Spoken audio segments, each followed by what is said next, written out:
All right, do we need to do a thumbnail for this one? Yeah, we can do a thumbnail. I got mine. No, my green screen's going to screw up Baby Yoda. That could be funny, though. Stay right there. So, hold on. Let me turn off my background here. I wish this was a Timothy Olyphant doll, but... All right, we're good. Hey, everyone. Adam and Andrew here with It Takes Two Takes.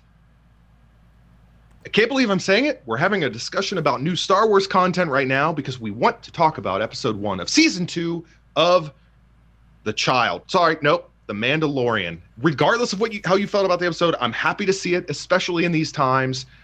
Not only that, but we have 50 plus minutes of an episode, which was a nice return for the show, which at times we factor in credits and the okay, recap. But it wasn't a 31-minute episode or a 28-minute episode. No, that'll be next week. We're like, oh, that'll be next week. I'm sure it will.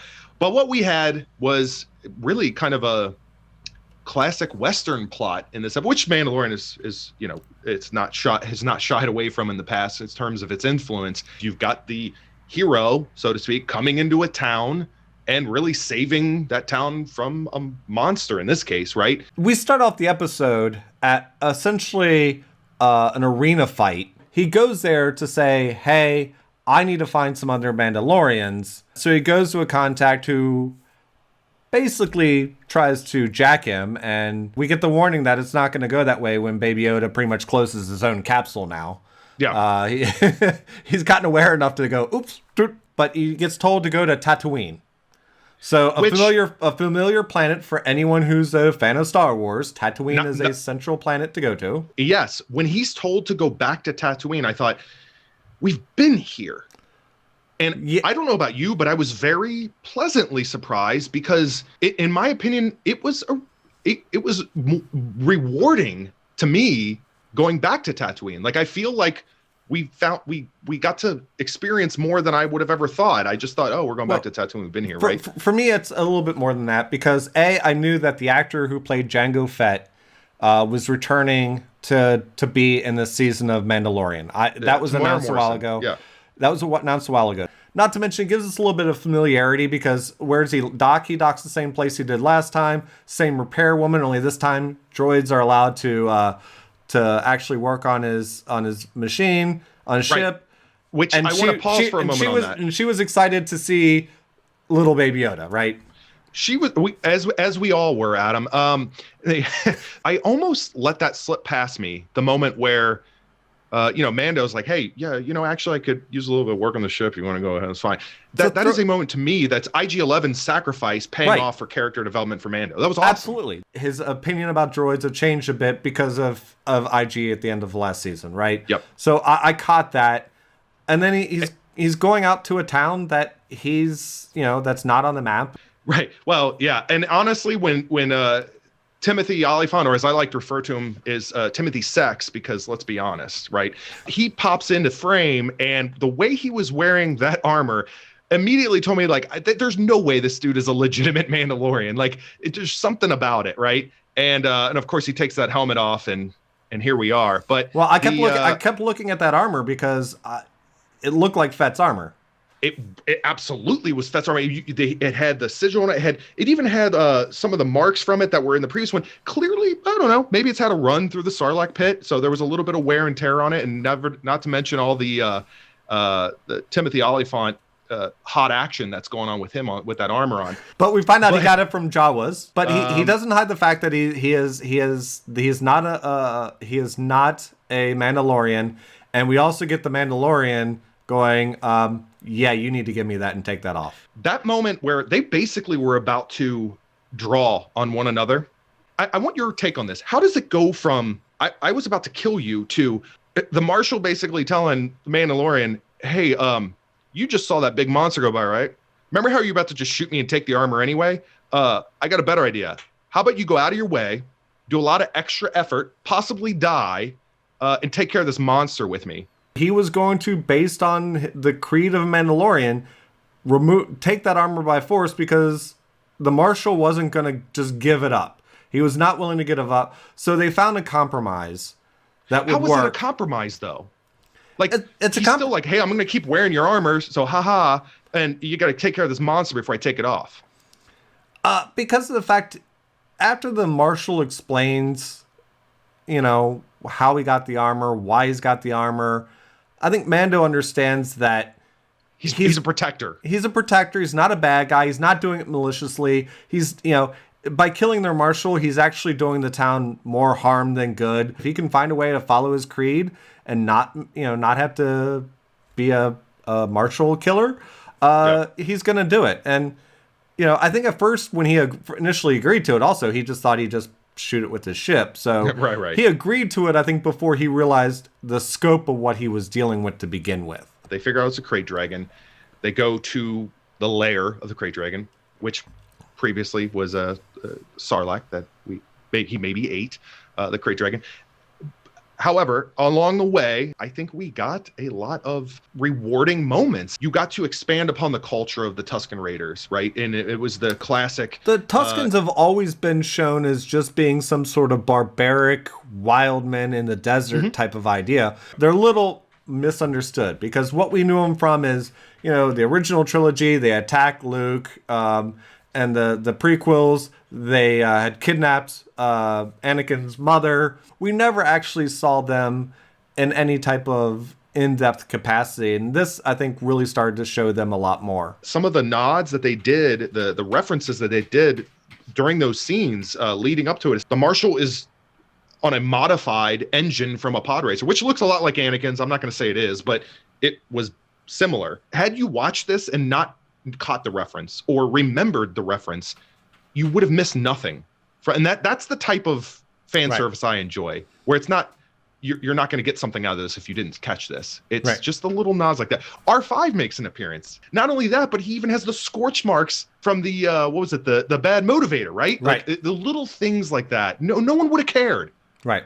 But if you do, it's awesome. Yeah, and look, the taking down the dragon was a neat thing. I don't think there's a lot to say about it. It was a good action piece for the episode.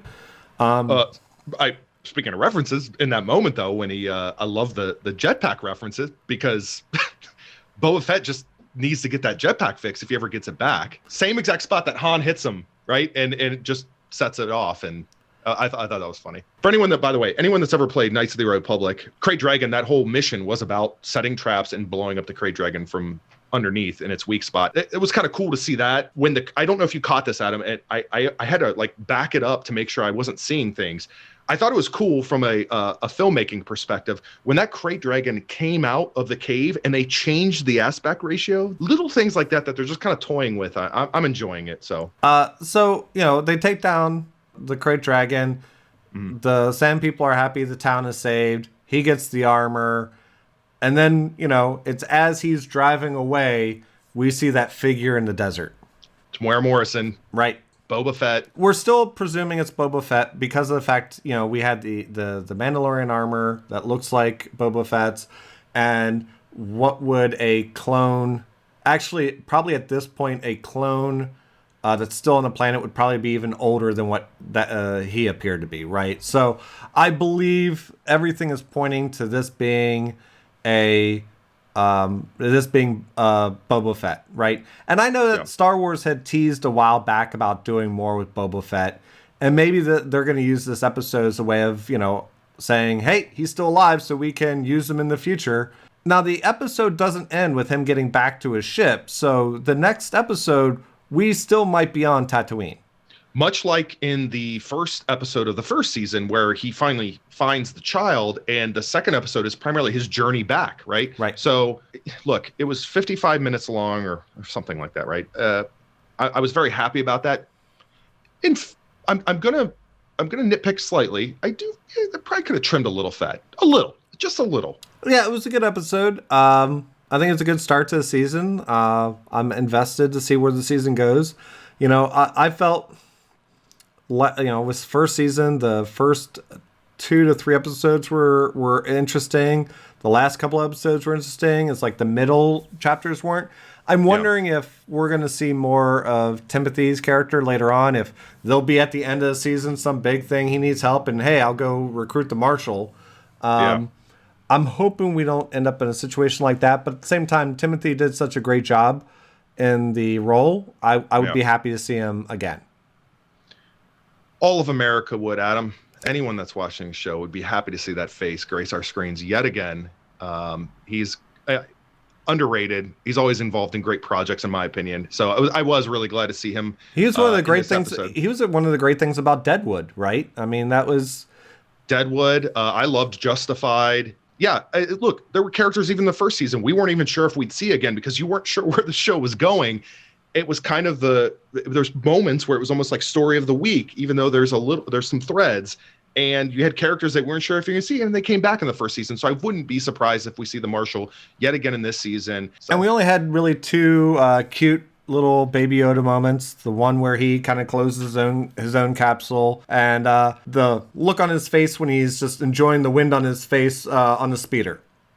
Look, I showed more than 2 clips to my 6-year-old and 4-year-old, and they would tell you your math is wrong, and they don't know math that well, but they would those were the ones that stood out. You know, I could see them being turned into figures or, you know, next Funko Pops or whatever.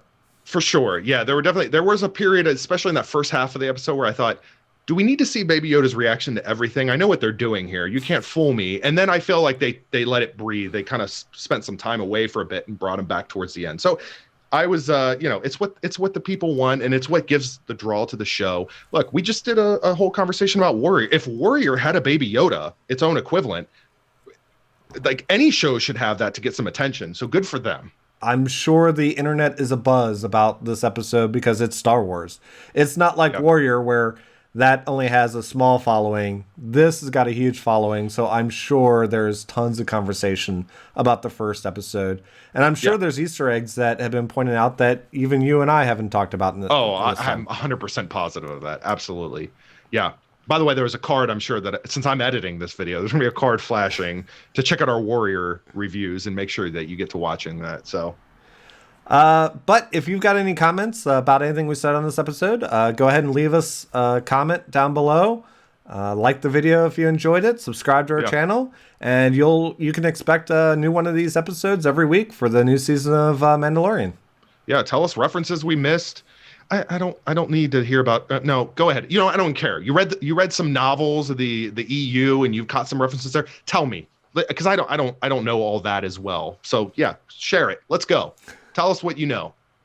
Star Wars fans, let's see it. And until next week, we'll see you. This is It Takes Two Takes.